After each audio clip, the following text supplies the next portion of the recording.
The airport smelled of coffee, sweat, and departure. They were already walking away when I realized it wasn't a joke.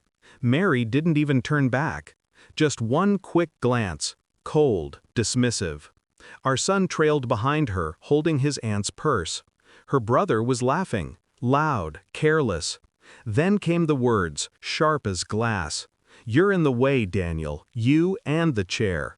We'll see you at the resort." And then they were gone.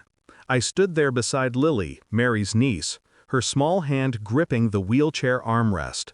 The silence between us was unbearable, the kind that follows betrayal you didn't earn. People stared. We were an inconvenience in their clean, moving world. Lily looked up, tears fighting gravity. "It's okay," she whispered, though it wasn't. I smiled for her sake, but something inside me twisted, cold and slow. The boarding gate closed. Their plane took off without us. And as the sound of engines faded, a strange calm washed over me. The kind you feel just before doing something irreversible. It started 2 months ago. The day I won the lottery. Not much, just a little over 2 million. Enough to change everything, or ruin it. Mary cried when I told her, said it would bring the family closer. I believed her. Suddenly, her relatives were at our house every weekend. Her brother, her mother, her sister, all smiles, all suggestions, vacations, investments, family plans. Mary kept saying, "It's your chance to give back." I thought she meant gratitude. She meant control. They planned a family trip to the Maldives. Mary insisted on managing the bookings. She said I'd done enough by paying. It sounded innocent, generous even. Until that morning at the airport, when every boarding pass but ours had been changed. Mary said it was a mix-up, but the look she gave before walking away, that look wasn't confusion, it was relief.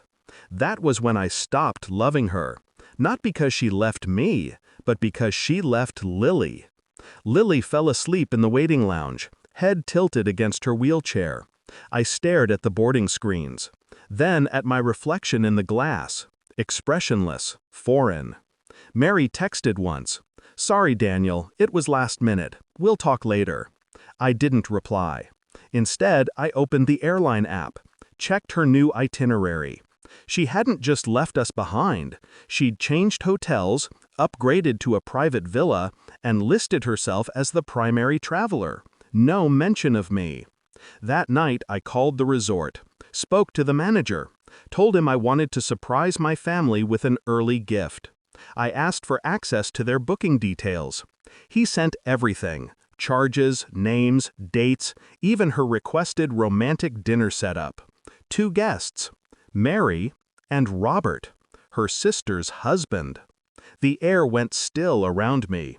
I stared at their names side by side, printed in bold, like an admission signed in ink. I didn't feel anger, just a strange detachment, as though watching someone else's tragedy unfold. Then I made a few calls, transferred funds, booked 2 tickets, first class, mine and Lily's.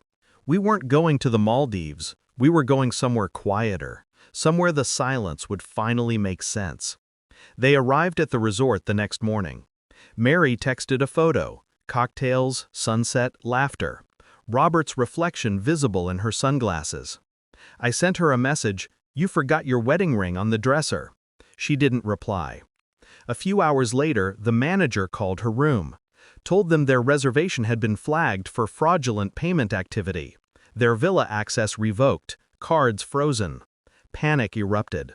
Her calls came one after another, shrill and frantic. "Daniel, what did you do? We're stranded. They took our passports." I said nothing, just listened. Her voice trembled, broke, begged. Then, silence. A message followed. "Please, help us. Robert's gone. He left me." I smiled, because that part wasn't my doing, just consequence. People like them eventually turn on each other. They always do. 3 days later, she found me. Video call. Her face sunburnt, mascara bleeding into the sea breeze. "Why are you doing this?" she screamed. I stared at her, calm. You planned a trip to escape me. Congratulations, you succeeded. Her voice cracked. You can't just leave us like this. I didn't.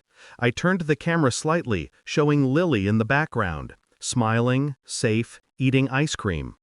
I took the only person who didn't deserve to be abandoned. Mary's mouth fell open. She tried to speak, but the words tangled in her throat. You left a child in a wheelchair at an airport, I said. Do you know what that looks like on social media? Her eyes widened. Because I'd already uploaded everything. The footage, the timestamps, the truth. It was spreading faster than her excuses could catch. I loved you, she whispered. I tilted my head. No. You loved control. Now you're learning what losing it feels like.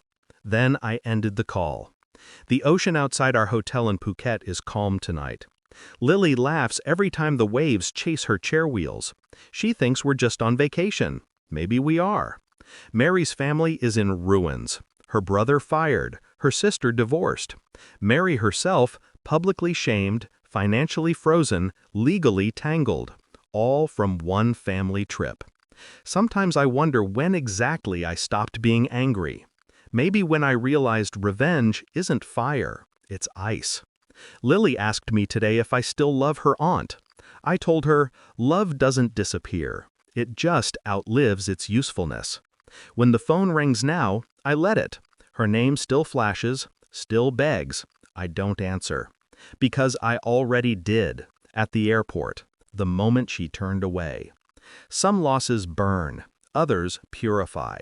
Hers did both.